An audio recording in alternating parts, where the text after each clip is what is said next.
Every epic narrative is the saga of a hero creating order out of chaos.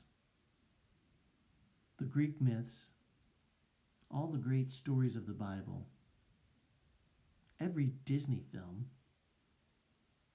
even Star Wars. Like every epic narrative, GM's story is one of forging order out of chaos. From the chaos of the early days of the automobile industry, when there were many part suppliers and assemblers, Durant created order by acquiring the industry leaders and forming General Motors. Since then, GM has played a pivotal role in creating order out of chaos in the global auto industry for more than 100 years. In the face of many challenges and uncertainties, bankruptcies and bailouts, GM overcame chaos and brought order to a global economy. This consistent work, the work of bringing order out of chaos, has earned GM customers for life.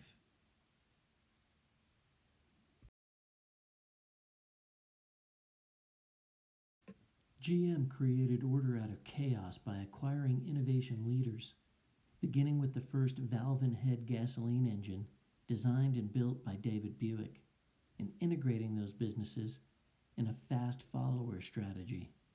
Now, this strategy served GM well, and over many years, GM became the domestic market leader, even a global leader in the automotive industry. Once out in front, leaders often feel pressure to maintain dominance and even begin to think they are dominant. But what they forget is that no leader, model, or strategy remains dominant forever. Take, for instance, how the healthcare industry changed as a result of antibiotics. Which industry leader is responsible for the development of antibiotics? None. Penicillin was discovered by accident by Alexander Fleming in 1928. Fleming was studying bacteria in a lab when he went away on 2-week summer holiday. While he was gone, fungus spores blew in through an open window and infected his bacteria culture. By chance, he noticed that the mold destroyed the bacteria. This accidental discovery revolutionized medicine. In the mid-1980s to 90s, Blockbuster video rental stores were popping up all over the country. In the year 2000, Blockbuster executives, according to an interview with then CEO Barry McCarthy, laughed Netflix out of their offices when Netflix met with them to suggest a merger. By 2007, Blockbuster had an internet movie business that was steamrolling over Netflix. Admitting defeat, Netflix offered to sell to Blockbuster. Blockbuster turned him down, thinking they were the market leader. Later that year, Blockbuster got a new CEO in James Keyes, former leader of the convenience retailer 7-Eleven. Keyes thought Blockbuster should focus on retail. He had no ability to see the future of online entertainment. Within 3 years, Blockbuster was bankrupt. And now, Netflix is the market leader of streaming entertainment, a category that no one imagined when Blockbuster laughed Netflix out of their offices. Today, Netflix is disrupting other industries like broadcast and cable TV and movie theaters.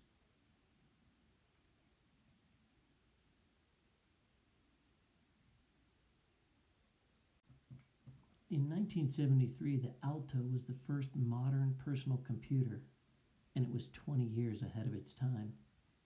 The Alto, developed by engineers at Xerox's Palo Alto Research Center, had a mouse, a graphical user interface, file management system, and other technology that we take for granted today. The Xerox executives, stuck in the mindset of physical paper documents, could not conceive of the future of digital content creation and management, nor the value of what the engineers at PARC had developed. Here is Larry Tesler, former Xerox executive, telling the Steve story of again the day that got Xerox very invited excited. Steve He was Jobs pacing around the room to and trade Apple shares occasionally looking at the for screen. all He of was the mostly technology just developed at looking and then reacting and taking it all in and trying to process it. And at one point, he said, "You're still not showing us everything." And the meeting paused, and there were some phone calls, and okay, we're going to show you more. But Jobs was there going, "What is going on here? You're sitting on a gold mine. Why aren't you doing something with this technology? You could change the world." And his buddies who were trying to, arrange a negotiation of some kind were trying to quiet him down. Don't be so excited. But it was really clear to him that we were never really going to do anything with this. The irony was, when they left, we'd still shown them only like 1% of what Park was doing. But it was enough that they got really excited and decided they were going to retarget the Lisa to be something like what they had seen in terms of graphical user interface. They fell in love with the mouse, and that changed everything. And 7 months after that, I was working at Apple. And within 10 minutes, it was obvious to me that all computers would work like this someday. Basically, they were copier heads that just had no clue about a computer or what it could do. And so they just grabbed defeat from the greatest victory in the computer industry. Xerox could have owned the entire computer industry today. The first human genome was mapped as the culmination of the Human Genome Project in the year 2000. And it took about $300 million in 10 years to work just one person's genomic makeup. It now costs less than $100, a 5 or 6 order of magnitude drop in the cost of genomic mapping in just 15 years. Now, in the days when mapping a genome cost millions, it was basically a research enterprise. But when the genome can be mapped for $99 while you wait, it becomes retail. It becomes, above all, clinical.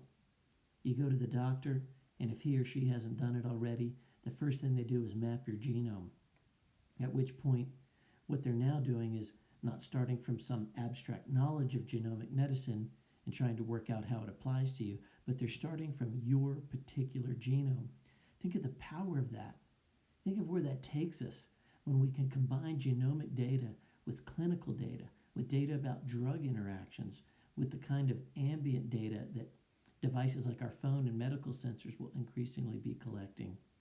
Think what happens when we collect all of that data and we can put it together in order to find patterns we couldn't see before. This is disrupting healthcare as we have historically conceived of it. Now, in 1989, an alliance was formed under the direction of Dr. James Watson to decode the human genome.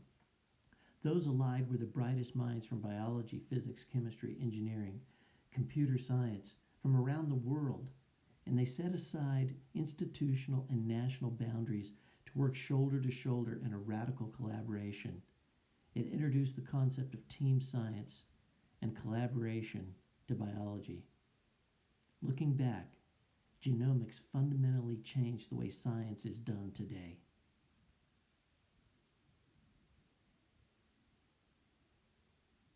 A revolution in medical science whose implications far surpass even the discovery of antibiotics.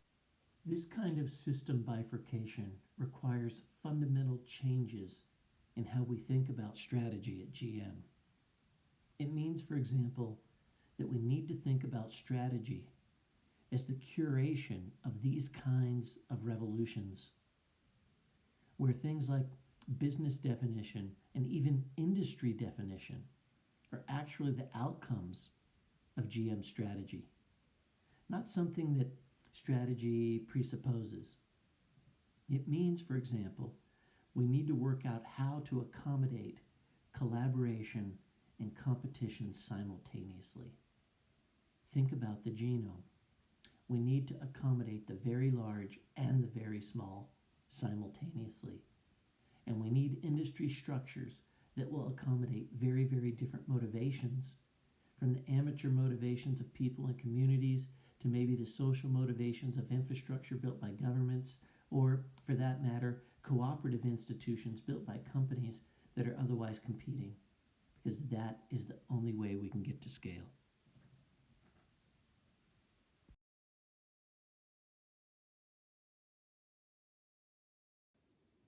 Group 2 Consulting recommends GM acknowledge two significant moments that are currently upon us with profound implications for humanity. The first, that individuals are rapidly becoming more empowered to invent and innovate using democratized technologies like artificial intelligence, robotics, 3D printing, blockchain, sensors, biotech, big data, etc., that only a few short decades ago were capabilities only afforded by large governments and big organizations like GM. And secondly, that these individuals are getting digitally connected to one another across the globe, thus enabling the formation of small, powerful, and agile teams that are able to collaborate and innovate in ways that the human race has never experienced before. And the way we see it is that GM can either lead, follow, or get out of the way. To lead is to understand that we are smarter than me. To lead is to understand that GM must disrupt themselves or be disrupted. To lead is to understand that GM's competition isn't Ford or Toyota or Mercedes, but Google and Apple and the David Buick-like tinkerer who is working on the 21st century equivalent of the first valve-in-head gasoline engine.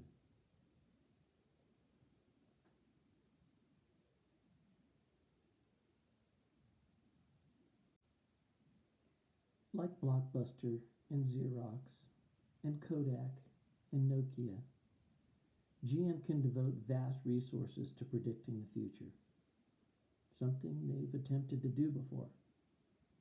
GM can, in an effort to be the first company to build and sell 1 million hydrogen cars or electric cars, invest hundreds of millions only to find that they were the first to build something that future people won't want. Or GM can disrupt themselves. GM can remember their purpose, creating order from chaos, and build an organization that manufactures what is required to sustain the future. GM can build a platform that facilitates cooperation and collaboration, publish all of their patents on a searchable, shareable database like General Electric has done on Quirky. They could sponsor an X-Prize style contest for sustainable, integrated personal transportation ecosystems. And they could reorganize the organization as a benefit corporation to ensure the company's trajectory toward a sustainable future.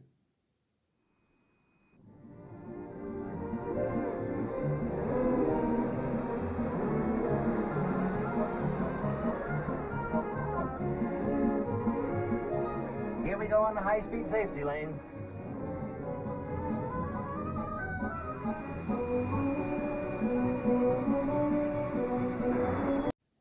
Finally, if GM wants to position themselves as a leader in catalyzing the transportation industry, we recommend they learn from the Human Genome Project.